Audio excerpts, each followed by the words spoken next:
vemos cómo surgió un malentendido entre dos grupos de la comunidad eclesiástica. Un grupo se sintió desatendido e inmediatamente vino la crítica. Los líderes de la iglesia tuvieron que actuar para evitar que el problema se hiciera mayúsculo. Gracias a la solución, lo que en un principio fue un problema se transformó en un factor de crecimiento. La semana pasada consideramos uno de los problemas que también tuvo que enfrentar la iglesia, ¿recuerdan? Hechos, capítulo 5, versículos del 1 al 11, el problema de Ananías y Zafira. Y veíamos allá el problema de ¿qué? La hipocresía, la mentira espiritual. Cuando queremos engañar a la iglesia, cuando queremos engañar al Señor. Cierto que por medio del ejemplo que habían tenido de Bernabé, este hijo de consolación, que él no tuvo ningún impedimento para vender la propiedad que él tenía y disponer del precio de lo vendido para que se distribuyera entre los necesitados. Este matrimonio se sintió, por un lado, atraído por esta acción de Bernabé, pero también ellos quisieron hacerlo un poco más barato. No quisieron pagar el precio que había pagado Bernabé y mintieron a la iglesia. Lo que hace Lucas es presentarnos un retrato de cuerpo entero de la iglesia. Él presenta a la iglesia tal y como se presentó. Él no va a evitar escribir de las dificultades que enfrentó la iglesia, de los problemas que surgieron entre los miembros de la iglesia, no. Así como él ha venido describiendo las bendiciones y los éxitos que ha tenido la comunidad en Jerusalén, también va a hablar de los problemas y los desafíos que tuvo que enfrentar.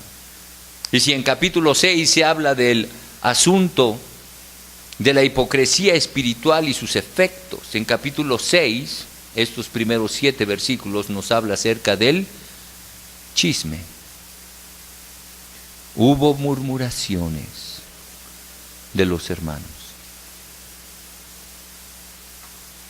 ¿Cómo debemos de tener cuidado entre nosotros? ¿Qué debemos evitar para que un problema trascienda a una calamidad? ¿Cómo cuidamos? ¿Cómo nos cuidamos los miembros de la iglesia? A la luz de este pasaje yo te quiero proponer 3 formas en las cuales nosotros debemos de cuidarnos los unos a los otros. Cómo poner atención a nuestras relaciones los unos a los otros. Y de qué manera el Señor, probablemente una situación que surja, la puede convertir en una bendición. En primer lugar, como iglesia, cuidamos de los miembros cuando enfrentamos los problemas de murmuración. Como iglesia, cuidamos de los miembros cuando enfrentamos los problemas de murmuración. En aquellos días, dice el versículo 1, como crecía el número de los discípulos, hubo murmuración de los griegos contra los hebreos, de que las viudas de aquellos eran desatendidas en la distribución diaria. La iglesia de Jerusalén había crecido enormemente para aquel entonces, y la tensión entre los cristianos de origen judío y de origen gentil había crecido mucho también. Y esto es una regla de crecimiento. Crece la iglesia y crecen los problemas también.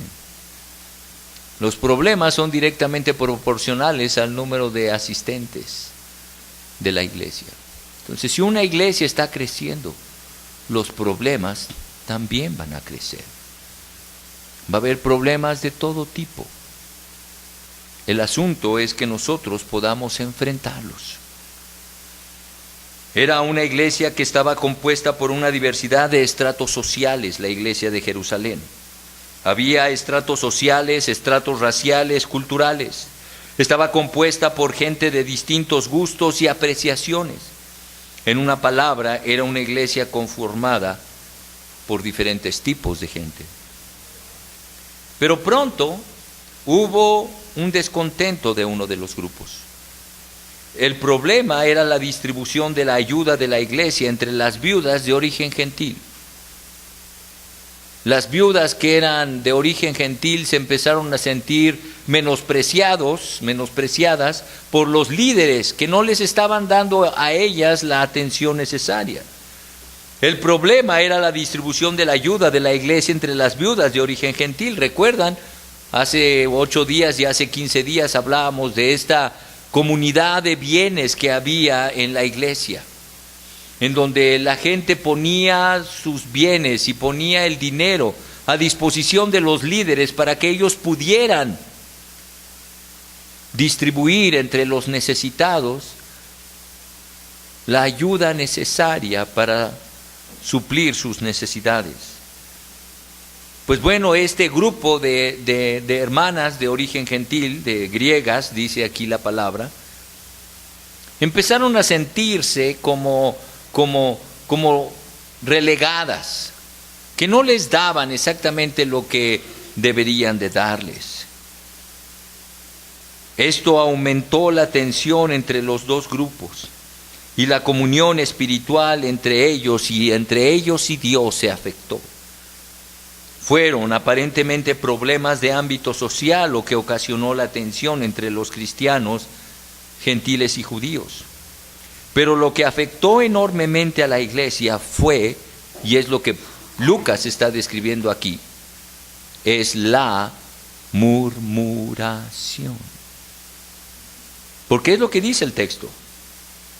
En aquellos días, como crecía el número de los discípulos, hubo murmuración de los griegos contra los hebreos. Ahora, no sabemos si realmente el problema de la distribución se dio, pero lo que sí sabemos que se dio fue el chisme. Eso sí, ¿no? Ay, sí, para eso nos apuntamos solos. ¿Y cómo de que no? Por supuesto que sí. Pero es cierto, quién sabe, pero pásala si no te quemas, hermano, ¿no? Es que a mí me dijeron que le dijeron que le dijo el otro. ¿En serio? No. Sí. Y me siento en la obligación de pasar el chisme. Y me siento en la necesidad de participar en este teléfono descompuesto. La murmuración es uno de los grandes desafíos que tiene que enfrentar la iglesia. Parece algo inofensivo, pero puede traer graves consecuencias. El chisme puede afectar gravemente la vida espiritual de un miembro de la iglesia y provocar que en el menor de los daños se aleje de la iglesia. En el mayor, a veces su vida espiritual queda destrozada y queda completamente fuera de cualquier posibilidad de restauración. Podemos acabar con la vida de alguien por medio de una palabra, no una palabra ociosa, una palabra no bien pensada, una palabra ofensiva. Tal vez tú dirás, bueno, es que no fue mi intención dañar. No fue tu intención, pero dañaste. Es que yo no quería. No querías, pero lo hiciste. Por eso es que yo debo de cuidarme a mí mismo y cuidar a mis hermanos. No prestarme a este corre, ve y dile, o corre, ve y haz, y mira, pásala si no te quemas. Yo no debo de participar en ello. Puedo dañar una vida preciosa por la cual Cristo Jesús murió. Si no me consta, pues no lo digo. Y voy directamente con aquel que ocasionó este problema. O vengo los miércoles a orar, hermanos, para que el Señor lo ayude y a mí me quite lo fácil de palabra.